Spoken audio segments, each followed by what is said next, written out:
Eat Bulaga, Tito Vic and Joey ang isa sa dahilan ng pag-angat ng TV5.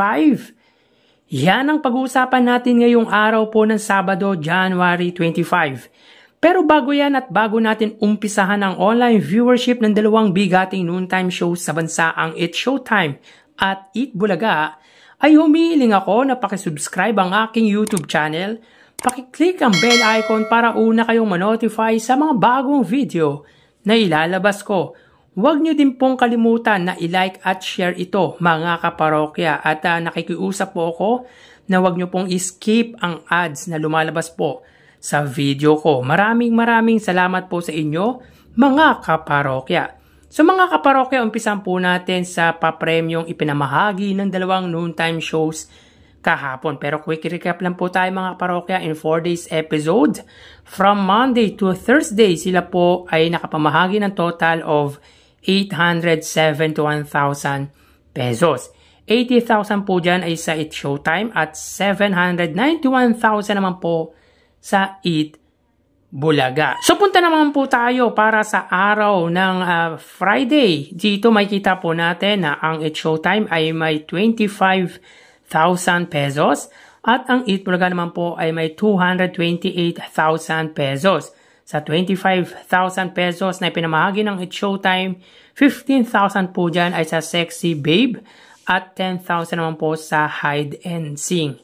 Pagdating naman po sa Eat Bulaga, 40,000 sa Pera Fee segment, 8,000 sa Mr. 2025, 85,000 sa Sugod Bahay, 80,000 sa Gimme 5, at 15,000 naman po sa The Clones, with a total of 228,000 pesos. So may pinagsama pong 253,000 pesos ang dalawang noontime shows. So meaning in 5 days episode, from Monday to Friday, sila po ay nakapamahagi ng total of 1,124,000. 105,000 dyan ay sa Eat Showtime at ang 1,019,000 naman po ay sa Eat Bulaga. So pagdating sa prizes or sa papremyo ay malayo din po ang pagitan ng dalawang noontime shows. So punta po tayo sa ating main topic mga kaparokya. So yun nga, may nabasa po tayong article mula sa Philippine Star kung saan sinasabi dito na umangat na po ang TV network ng mga kapatid. TV5 primed up for profitability. And according to these captions, mga kaparokya from Philippine Star, TV5 network expect to finally put an end to years of bleeding, with its first profitable year under Pangilinan Group potentially happening this 2025. So yun nga mga kaparokya, according to my understanding with what I've read, mga kaparokya ay unti-unti na pong umangat or umaangat, bumubulusok at nagniningning ang TV network na pagmamayari ng business tycoon na si Manny V. Pangilinan.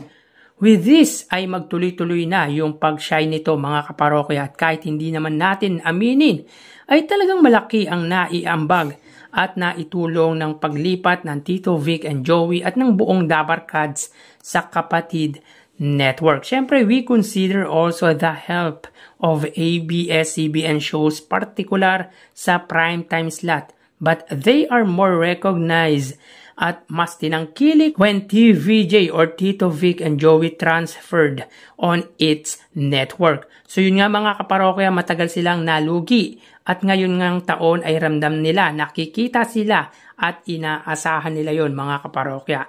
So Eat Bulaga, Tito Vic and Joey have been giving them a big impact. Malaki talaga ang impact na dinala ng legendary trio sa nasabing TV network. Kayo mga kaparokya, naniniwala din ba kayo na ang Eat Bulaga, Tito Vic and Joey at buong Dabarkads ang naging dahilan ng pag-angat nito? Please comment down below. So congrats anyway sa TV5. So tara ating alamin ang online viewership ng dalawang bigating noontime shows. Para sa Eat Bulaga, under TVJ Facebook page na may 2.8 million followers at sa It's Showtime na may 18 million followers. So as of 12:59 PM, ang It's Showtime po ay may kasalukuyang segment na Sexy Babe. Samantalang ang Eat Bulaga naman po ay may segment na Gimme 5. So dito may kita po natin mga kaparokya na ang It's Showtime po ay may 5,100 viewers, samantalang hindi pa po nagpa-pop up ang views ng Eat Bulaga. So wait lang po tayo mga kaparokya. Para po sa Eat Bulaga, sila po ay may 4,600 viewers. So again, as of 1 PM, ang Eat Bulaga po ay may 4,600 viewers. At ang It's Showtime naman po ay may 5,100 live viewers. So punta naman po tayo sa TV Network YouTube channel ng dalawang noontime shows.